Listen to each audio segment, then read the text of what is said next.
Muy buenas, mi nombre es Francisco José Rodríguez Mesa, soy profesor del área de Filología Italiana de la Universidad de Córdoba y en este primer Congreso Internacional de Didáctica de las Escritoras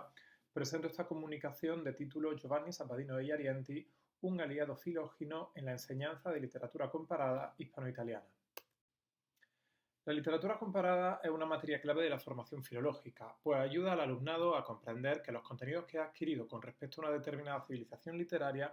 no se encuentran herméticamente comprimidos por las barreras lingüísticas o nacionales que tradicionalmente encorsetan las denominaciones de las asignaturas en los planes de estudio. Muy al contrario, las materias de este tipo desempeñan una función esencial para que el discente sea capaz de establecer lazos transversales sobre la base de los cuales será capaz de construir una imagen mucho más fidedigna del ámbito de estudio.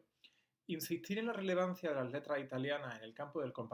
comparativismo es una cuestión tan baladí como accesoria, hasta el extremo de que esta relevancia se podría interpretar como una verdadera primacía en aquellas épocas en las que los contactos entre distintos territorios o entre diferentes culturas eran aún tan incipientes como exiguos. No en vano, basta pensar en la profunda huella que autores como Dante, Petrarca o Boccaccio dejaron en las obras que se encuentran en el germen mismo de determinadas literaturas o incluso culturas europeas. En este terreno, y dado el desarrollo histórico y político de la península ibérica ya desde la Edad Media, la literatura italiana y sus autores han dejado una huella indeleble desde un momento muy temprano de la creación literaria medieval, y al margen de haber sido imitados, han formado parte de la savia misma que hizo brotar a lo largo de siglos determinadas obras capitales de las letras españolas.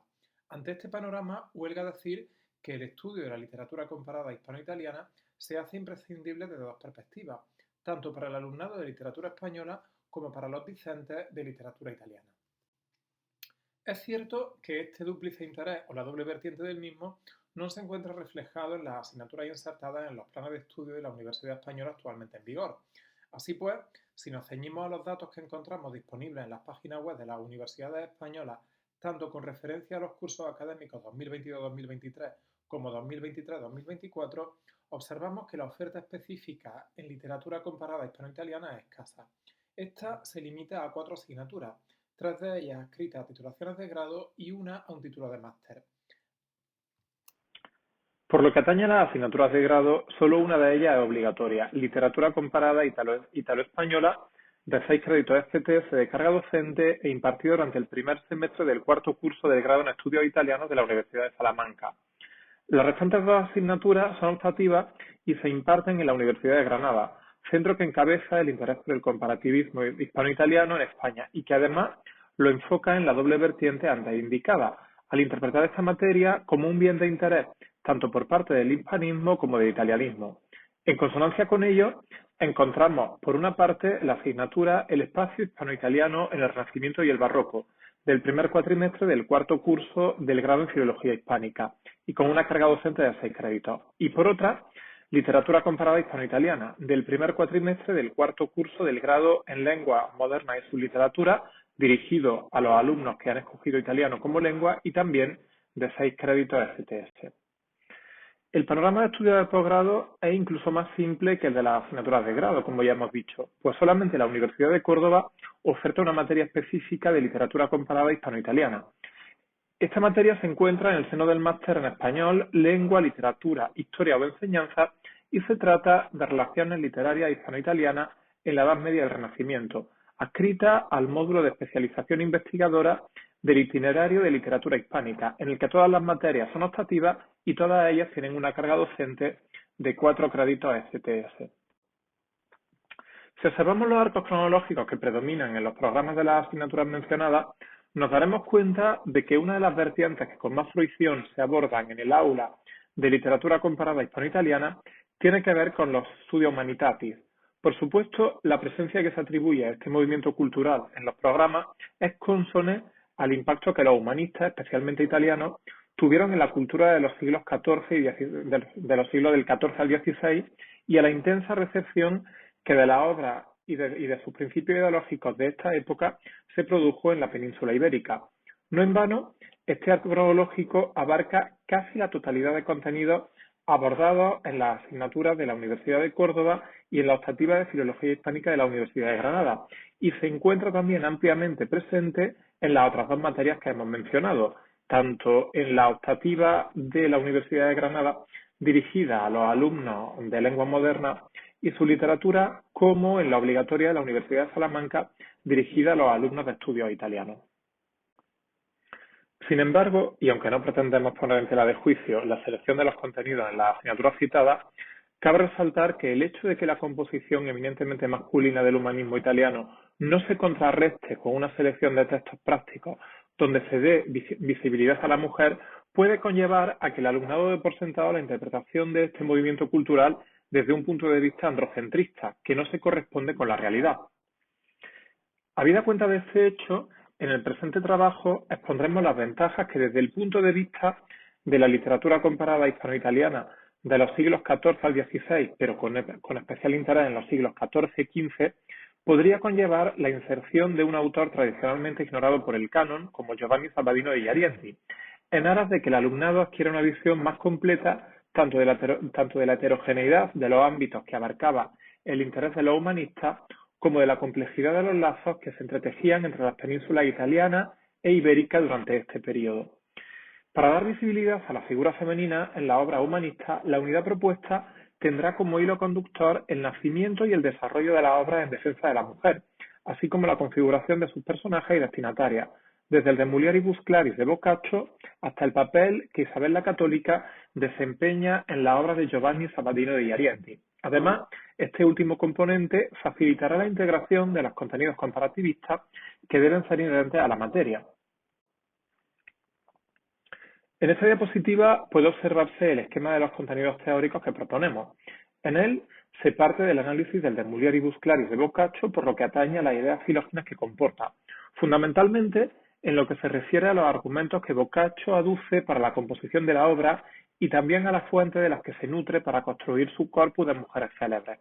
Tras ello, se estudiará el modo en el que el género del catálogo de vidas de mujeres se recupera a finales del siglo XV, haciendo un especial hincapié en el modo en el que este se configura. Ello se debe a que esta recuperación va de la mano de la eliminación de las mujeres moral o éticamente reprobables de la historia,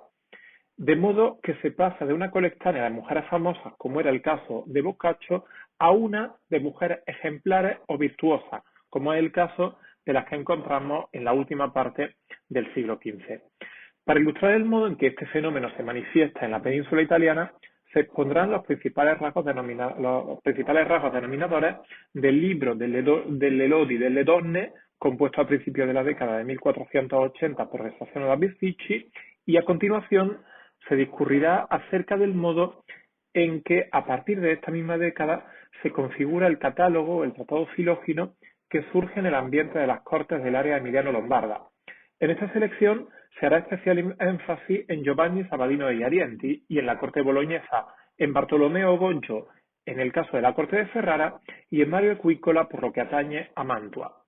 El segundo bloque teórico se centra en la obra de Sabadino de Iarienzi, puesto que se trata del único autor filógino de este periodo en el que se pueden hallar importantes elementos que son útiles en la clase de literatura hispano-italiana, fundamentalmente por lo que concierne al lugar predominante que la figura de Isabel la Católica ocupa como ejemplo de mujer virtuosa en su obra. Este bloque se abre con una presentación del autor y de su obra, tanto en el seno de la Colonia de los Bentivoglio, como después de que su mecenas y protector, el conde Andrea, falleciese en el año 1491, y después de esta contextualización se profundizará en las tres obras en defensa de las mujeres del autor. En primer lugar, se hablará del Trattato de la Pudicizia de 1487, en el que el humanista condena que a las mujeres se les exige una moralidad muy superior a la de los hombres. En segundo lugar, se expondrán los rasgos de la Ginevra delle Clare Donne, catálogo de biografías femeninas ejemplares dedicado a Ginevra Sforza y compuesto en un primer momento entre 1489 y 1490, aunque su conclusión será modificada en 1492 para incluir la hazaña de Isabel la Católica tras la toma de Granada. Y por último, se analizará el Elogio de Isabella, un tratado en alabanza precisamente de Isabel de Castilla, en el que se ponen de relieve tanto las virtudes religiosas, morales y éticas de la monarca, como su papel decisivo en la toma de Granada y en el fin de la Reconquista. Para asegurar la correcta asimilación por parte del alumnado de los contenidos inherentes a esta parte teórica, proponemos la intercalación de una serie de lecturas que profundizan los dos bloques que acabamos de describir. Para comenzar, por lo que concierne al nacimiento de la literatura filógena humanista, sugerimos la lectura de la dedicatoria y del proemio del De Mulieribus Claris de Boccaccio, así como facilitar al estudiantado el índice de biografías que componen la obra con el fin de que perciban qué tipo de personajes emplea el autor de Certaldo y de dónde provienen sus fuentes. Este punto de partida será fundamental para comprender cómo ese elenco de mujeres famosas concebido pasado el Ecuador del siglo XIV cambia en el siglo XV de una forma más o menos drástica según cada texto. Para ilustrar el grado de estas modificaciones, resultará de utilidad, por ejemplo, emplear la primera traducción castellana de la obra boccacciesca, publicada en 1494 por Pablo Urus en Zaragoza y disponible en abierto en Internet. Si bien desde el punto de vista de los personajes la traducción muestra escasas diferencias, aunque de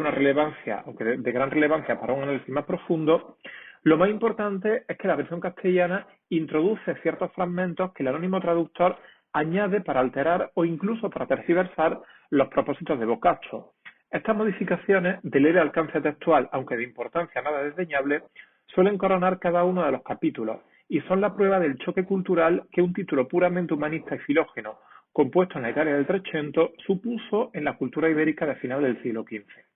Asimismo, en un segundo momento, proponemos la lectura de los prólogos y las dedicatorias de las obras que retoman el género del compendio de vidas de mujeres en la Italia de finales del 400. Por una mera cuestión de accesibilidad de los textos, en estas lecturas se incluiría el proemio del libro delle lodi delle donne de Vespasiano Bisticci, el primer capítulo de la Ginetera de Sabbadino y el comienzo del Periginaicón de Mario Equícola, así como las listas de personajes que estas obras contienen.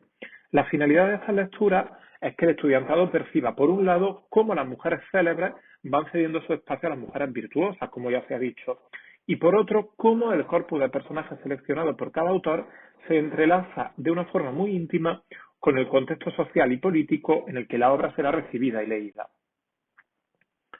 Por lo que respecta a las lecturas que complementarán el bloque teórico dedicado a Sabbadino y Arienti, proponemos un enfoque que persiga ilustrar al estudiantado la imagen que de Isabel la Católica se tenía en las cortes del centro-norte de Italia de finales del siglo XV. Para ello, se profundizará en el aula en la atención con la que se seguía la toma de Granada desde la península italiana, especialmente en vista del reciente sitio de Otranto que tuvo lugar entre 1480 y 1481.